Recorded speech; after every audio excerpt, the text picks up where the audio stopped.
Alam niyo mga sangkay, lumalabas po talaga yung tunay ng katauhan ni PBBM tuwing may kalamidad mga sangkay. At ngayon nga po, may pinuntahan po siya na isa sa mga liblib na lugar sa Pilipinas na hindi po napupuntahan nito mga politiko sa national. Walang iba kundi itong Navotas mga sangkay. Tingnan po natin ang reaksyon ng maraming mga tao doon.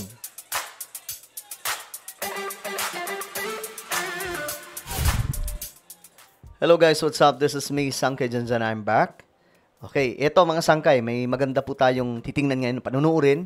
Sa mga hindi pa po dyan nakakapag-subscribe, makikita nyo po yung subscribe button sa baba ng video na to. I-click lamang po yung subscribe, i-click ang bell, at i-click nyo po yung all. Sa mga nanonood po sa Facebook, i-follow nyo po yung ating Facebook page. Okay. Ito na mga sangkay. Diretso po tayo. Si PBBM nga po ay pumunta mga sangkay sa Navotas. Itong Navotas mga sangkay, hindi po ito, bibihira lamang po napupunta dito yung mga national officials, pero si PBBM pinuntahan po mismo niya. Kasi nga po, marami po doon na mga buckwheat, mga sangkay, no? Na kailangan pong makita yung kalagayan po nila mga sangkay. Makikita nyo, nagsisigawan pa po yung mga tao dito mga sangkay. Tingnan po ninyo, ng BBM.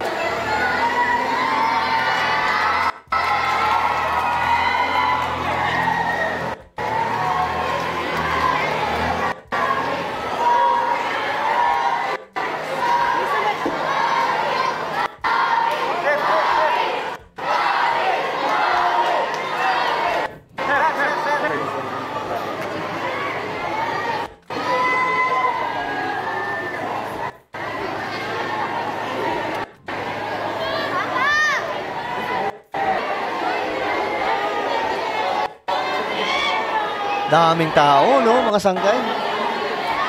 Ito po yung mga nasalanta kasi doon sa Navotas. So, tinitingnan po ni PBBM yung situation po doon. Ayan. So, mapapansin po natin, napaka-hands-on po ng Pangulo natin, mga sangkay, sa mga ganitong klaseng sitwasyon. Bakit? Hindi na po ito nakapagtataka. Kasi during Yolanda, ito po siya, mga sangkay. Nung Yolanda, naalala nyo, pinakamalaking bagyo sa kasaysayan ng ating planeta. Nakakaiyak to mga sangkay. Ayan po si BBM. Oh. Yun yung time na pinabayaan po yung Leyte mga sangkay ng Aquino administration. Grabe yan. Alam niyo, nung napanood ko itong video na to, hindi maiwasan na umatak yung luha ko mga sangkay. Kauna-unahang rumisponde doon si PBBM. The rising sun. Kita nyo, hands-on po yung presidente natin. Senador pa lamang po siya dyan, mga sangkay. Okay? Walang ibang opisyal. Ang pagkakaalam ko, sumunod po dito si former President Duterte na mayor pa at that time. Ata mayor ba or vice mayor? Basta. Ngayon, mga sangkay, balikan po natin kung anong ginagawa ni PBBM noon, ito pa rin ang kanyang ginagawa ngayon mga sangkay. No? Yun pa rin. Ito, si PBBM. Tiningnan po niya yung buong paligid ng Navotas kung ano po talaga yung totoong sitwasyon. Kasama niya yung mga officials, mga sangkay. Ganyan po ka-hands-on yung ating presidente.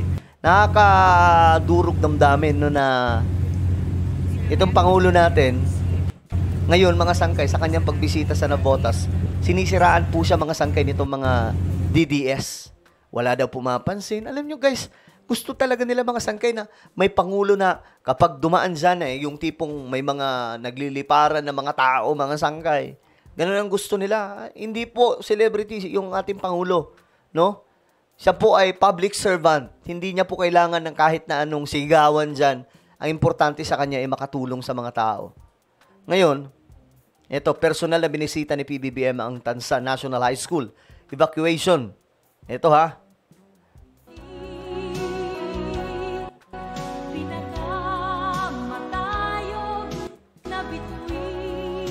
Kausap ni BBM ang isang lola. Talagang nakikinig yung presidente natin. No? Nakakatunaw ng damdamin, no?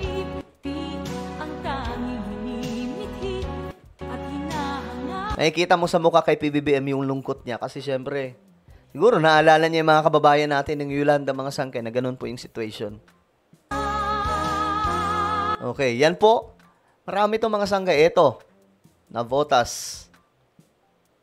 Walang drama, walang ingay, ngunit ramdam ang malasakit sa bawat sulok ng buhay. Yan po yung pinamigay mga sangkay, oh. Hindi po yan mga pipitsugin. Ayan po, oh. Yung mga pinamimigay talagang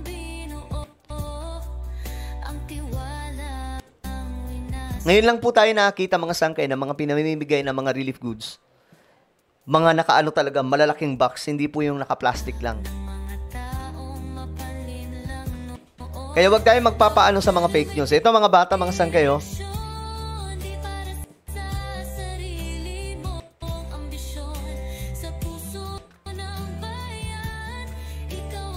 Nakakaano, no? Nakakatuwa tingnan yung Pangulo natin. Ito, mga, malamang, mga Marcos loyalist po yan, mga sangkay.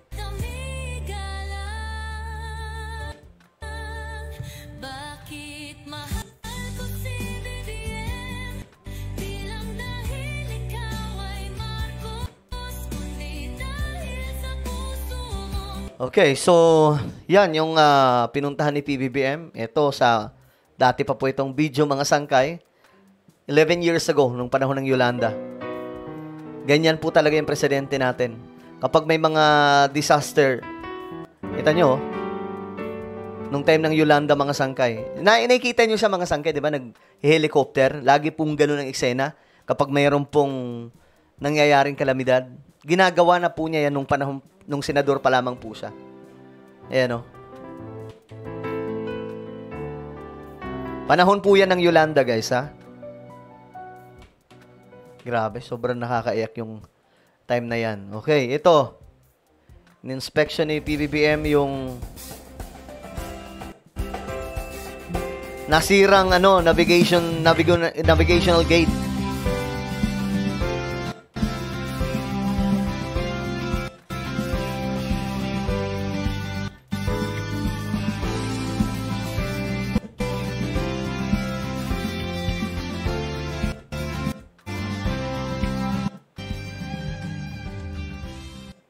Hindi natin maiiwasan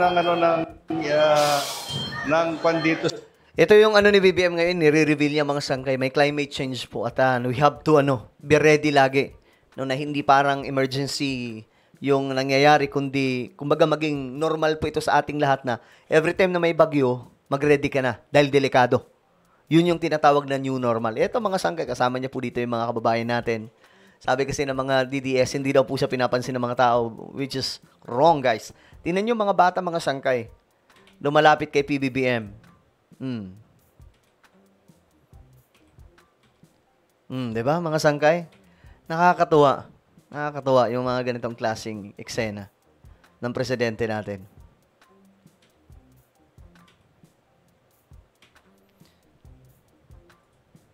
Ito, nagsisigawan daw yung mga tao ng BBM.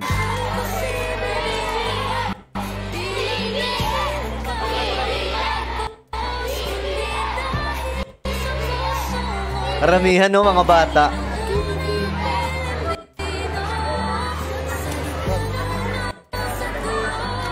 Alam nyo, guys, mamimiss po natin si BBM kapag wala na po siya sa pwesto. Sa totoo lang. Mamimiss po natin kasi ngayon lang po tayo nakakita ng presidente na hands-on. Hands-on sa pag-response every time na may disaster, mga sangkay. Kita nyo? Galing lang po niya sa US. Nakipagkita kay Donald Trump. Ngayon, mga sangkay, pagbalik niya, trabaho agad. Mamimiss po natin yung ganitong klaseng leader.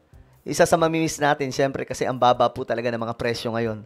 Sa panahon po ni PBBM, mura po yung bigas, mura yung oil. Marami pong mura kay PBBM. Talaga nga namang nakakatuwa mga sangkay yung ganitong leader. Kasi pag after niya, hindi po natin alam, magbahalan na naman po yung presyo. Tapos sa kanya lamang po, mayroon pong 20 pesos per kilong bigas na malapit na po ma-release sa mga palipalengke.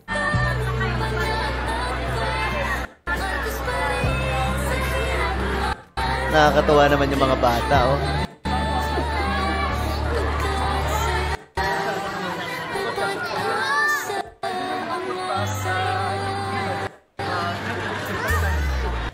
Okay. Ito, ano to? Ating panoorin ang ating pagbisita. Okay.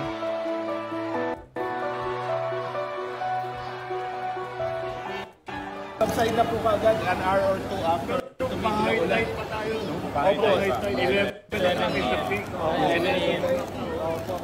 So, pag nag-peak po yung high tide, tataas pa po ang tubig dito. Gawa po nung na-gate natin, hindi pa po completely ma-repair, Mr. President.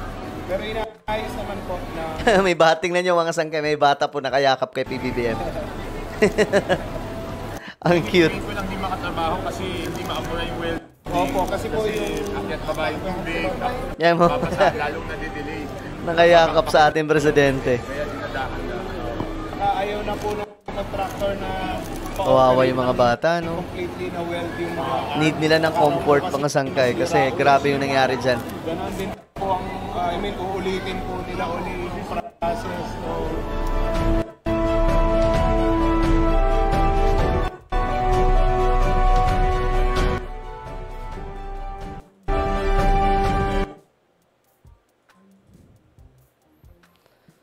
Okay. O ito. Ito yung mga larawan mga sangkay ng mga bata na lumalapit kay PBBM.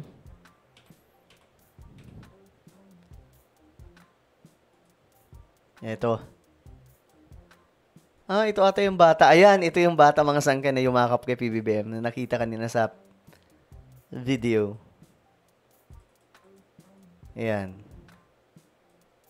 Well, ano po ang inyong opinion mga sangkay? Just comment down below. Meron po tayong YouTube channel, Sangkay Revelation. Hanapin nyo po ito ngayon sa YouTube. Kapag nakita nyo na, i-click nyo po yung subscribe, i-click ang bell, at i-click nyo po yung all. Ako na po ay magpapaalam. Mag-iingat pong lahat. God bless everyone.